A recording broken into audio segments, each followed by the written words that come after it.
యూఎస్ఎఫ్ఐ రాష్ట్ర కన్వీనర్ ఎస్పోదే అధ్యక్షుని రాష్ట్ర కమిటీ సమావేశం విజయవాడలోని ఇబ్రహీంపట్నం సంఘం కార్యాలయం నందు నిర్వహించారు.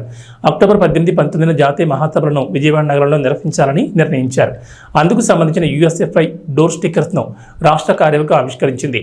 ఈ జాతీయ మహాసభల్లో విద్యార్థి యువకులు అత్యధికంగా పాల్గొన్నారని, ఎన్డీఏ ప్రభుత్వం అనుసరిస్తున్న విద్యా వ్యతిరేక విధానాలను విద్యార్థులు మేధావులు తిప్పికొట్టాలని, రాష్ట్ర వ్యాప్తంగా ఉన్న సాంఘిక సంక్షేమ హాస్టళ్లలో ఉన్న సమస్యలను తక్షణమే పరిష్కరించాలని, కాస్మెటిక్ ఛార్జీలను విడుదల చేయాలని, తిరిగి పాత పద్ధతిలోనే ఫీజు రీయింబర్స్మెంట్ను పునరుద్ధరించాలని, రాష్ట్ర వ్యాప్తంగా యూనివర్సిటీలలో ఖాళీగా ఉన్న వైస్ ఛాన్సలర్ మరియు అధ్యాపకుల ఖాళీలను భర్తీ చేయాలని, ప్రతి యూనివర్సిటీకి 200 కోట్ల కేటాయింపుతో అభివృద్ధికి పాటుపడాలని డిమాండ్ చేశారు.